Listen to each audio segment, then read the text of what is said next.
I was not disciplined at all in terms of my eating and my fitness. I mean, I can't even relate to that guy anymore that I was in those years, you know. You look like a different person. I yeah. mean, you see pictures of Yeah. right. Yeah, so I myself feel like it's some other guy. So I had played IPL from 2008, 9, 10, 11, and then 12. IPL 12 was, I was playing for India. I was playing for the national team at the highest level, but I hadn't got the success, you know, that some of the established players did. And IPL 2012, again, had a really, really bad IPL season, and my eating habits were horrible in that season. Very, very bad. And I remember coming back home and I came out of the shower. The team didn't do well. I came out of the shower. I looked at myself in the mirror and I was like, that's the time it hit me, you know. And luckily, everything that's been bad in me, somehow I get that calling myself that you need to get it right. Like there's hardly anyone coming and telling me, you know, you're really messing up. It just comes from within. And then I saw myself in the mirror and I was like, you can't look like that if you're an international cricketer. You know, I was like, how the hell are you going to continue like this if you don't take care of yourself? Boom, from next day onwards, I just changed everything about my diet. Hitting the gym 2 hours a day, just taking a day off in a week, eating proper lean food. I got away from all kinds of, you know, junk. I did not have a cheat day at all. And within 8 to 10 months, I lost about 6 or 7 kgs, and then from then on it became such an addiction because I saw the results on the field. I felt quicker, I felt lighter, felt more focused, and then I was like, man, this is the path I want to walk. And what do you think it was about that moment that caused you, by first thing the next morning, to completely reorient yourself? Just the guilt, the shame of looking at myself and just feeling ashamed of myself that I could put myself in a position having played at such a high level and taking things for granted. I just could not register that in my mind anymore, that, you know, I've been taking things for granted and not many people get this opportunity. So I can't sit around and just say I'm going to do whatever I want and still expect to keep playing at this level. Someone else is going to take over. It's not, this is meant to be for me only if I work hard. It's not a given. So I always believe hard work is the only controllable I have. There was a period in which you cut out all distractions for a year and a half. What did that entail? I wanted to get back into the team so badly that that period, it was before all of this happened. This was when I played for the country and then I was left out. Mm-hmm. And for 13 months I wasn't selected again, and then it became sort of a madness that I want to get back up. I want to get back into the team, and then, you know, those 13 months, I was so focused. I was so focused that I want to get back. I want to get back into the team, and my performances were such that the selectors could not ignore me after a while. So eventually I got my chance again, and luckily I've never been out of the team since. Well, because it was around, I think, 2011, you said it dawned on you that if you wanted to be among the best players in the world, you needed to do what a lot of people were not doing. Yeah. Explain that. This was actually end of 2012 actually, when we came back from Australia, and I figured out the difference or the gap that we have with other countries. And I thought if we don't change the way we are playing, or I don't change the way I'm playing or the way I'm training or thinking or, you know, eating, I can never be among the best players in the world. And there's no point in just competing if you don't want to be the best. So I wanted to be the best version of myself, and then I based everything around that vision. And then my training, my diet, my approach towards the game, everything changed. And I know that I wasn't the most skilled sports person when I came in, but the only thing that's been constant is working hard on myself and my game. And that was the time I realized, well, if the Indian team has to be the best team in the world, we need to go ahead in a certain manner. Why do you think you started believing in yourself more around then? Because I thought, I didn't feel that, you know, when I walked into play, there was any kind of fear or respect in the opposition's corner. So I felt like I don't want to walk into the field thinking, or the opposition thinking, oh, this is just the, just a pushover. Don't worry about this guy. He's gonna do no damage to us, and he's just playing, just like another player in the team and stuff. I wanted to make an impact. I knew that I have the ability to make my team win, and I wanted to be that version of myself. Where if I walk in, I wanted teams to think like, we need to get this guy out, or else we're gonna lose the game. So I thought, if I can't have that impact on my team, then I'm not doing justice to where I am. And if I don't want to be that guy, there's something wrong in my head. Either I've accepted being lower than what I should be, or I just don't have enough drive in me. So I said, I'm going to unlock my max potential and achieve what I should be. What about Novak Djokovic's body fat percentage motivated you? So he's about 7.5 or 8%, I think. I got to 9.2 at one stage. But that was the time we were playing T20 cricket, which lasted 3 hours a game and for 6 to 8 months.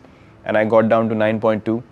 But then we started playing this 5-day cricket, and I felt like I've got no energy left after 2 days. So my trainer told me, you need to put on a bit more fat in your body to store it, to be able to bat longer and go on in the games longer. So then I started increasing a bit more fat and carb intake in my diet. And yeah, but those things are motivating. I mean, you look at these guys, you look at a Cristiano Ronaldo at the age he is right now, and he's got what? And you're a big fan of his. I'm a huge fan of his. He's got 8% body fat at that age. I mean, that's ridiculous. That's just unbelievable. That shows you the commitment. He's a product of hard work and skill, and that's what I believe in. He's not just a product of pure skill and no hard work. And I absolutely admire people who worked really hard. So how did you go about changing your diet? Well, I figured out a lot of things myself, things that felt right to eat. And you know when you eat something whether it's healthy for you or not. So I never approached a nutritionist. I thought, okay, fine. I know the things that are not healthy, not good for you to eat, and I'm going to figure my way out myself to lose weight first. And then I went so extreme that I had to meet someone because I got so lean at the end of it that I felt like there's something wrong. I need to probably speak to someone. And so what did you do that got you so lean?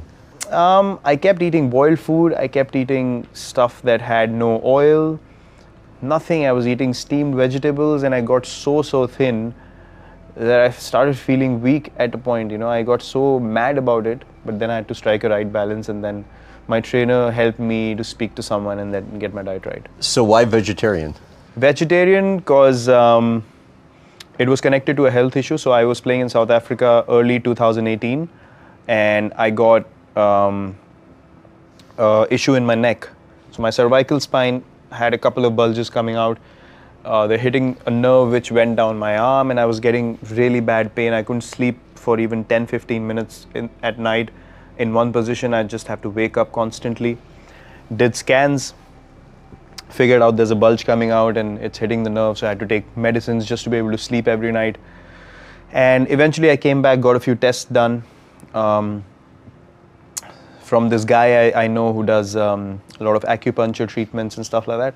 So he told me that my stomach became so acidic that the calcium from my bones was being pulled out to make the stomach alkaline. So your stomach needs to be alkaline to function properly. If it's too acidic, it just messes up your whole system. And that was directly connected to the amount of meat I was consuming. So he said, you need to change your diet. You need to make your diet less meat-based, because it's going to increase your acid levels in the body. And then eventually I was taking 1 calcium tablet a morning, and that's not enough for the stomach to be alkaline. And I was having no alkaline drinks, nothing of that sort. And then I changed my whole diet from there. My bones were getting weaker, my bones were getting thinner, and that's why with one impact, a bulge came out. And then my physio told me eventually you'll have to cut it open and do a surgery. And I was like, I'm not going under the knife. I'm going to do anything else but get a surgery done till the time I'm playing.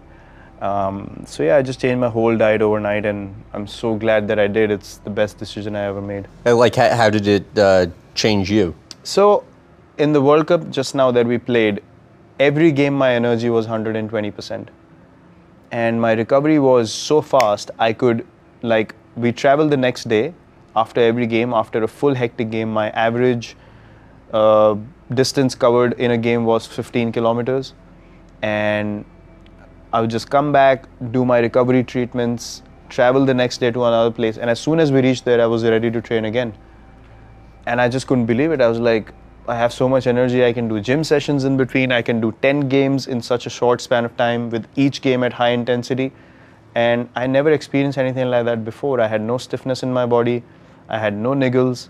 I had no problems in recovering, no stomach issues, nothing at all. And I was off dairy as well, raw dairy and meat. And I was like, this is unbelievable. I could never imagine that changing my diet would help me in such a massive way. What do you eat in a normal day now?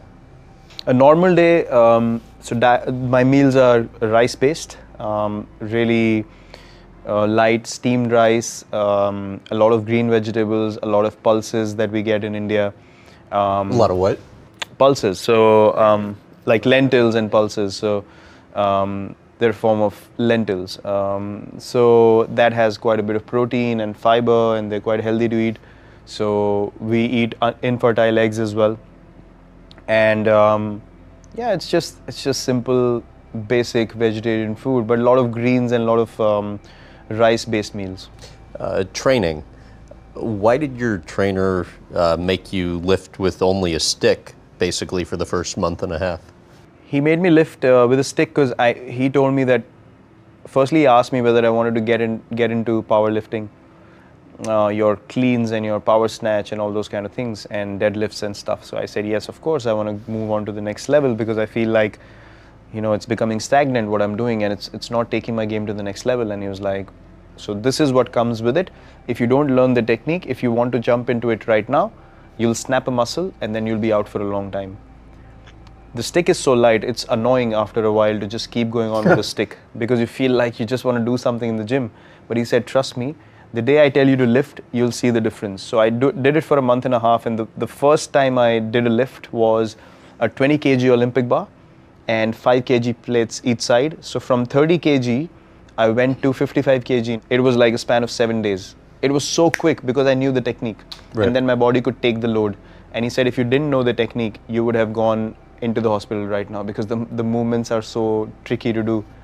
But I'm so glad that I learned those fitness routines, because I clearly remember the first time I did it, we were playing a game in Sri Lanka, and I was fielding and I was running behind a ball to stop it. And I just felt so much power in my legs. I was like, I got so amazed by the speed I was able to generate while in that movement. I surprised myself. I was like, it's all because of that training. And then I got hooked onto it. How did it impact hitting the ball further? Well, it just improved my power overall. So I was doing a few lifts before I would go and play. So I was literally game ready when I sat into the team bus. And I would just go on the field, just have fun, just jog around a little bit. No warm-up, nothing, just stretch a little bit. And I was ready. And I experienced that I was hitting the ball about 15 meters further than I did before. Purely because my legs and my core became so strong without me knowing it. And you get so much more confident, because you feel like you can play the way you want, because you can clear the boundary and you're not going to get out. So that's a totally different freedom altogether.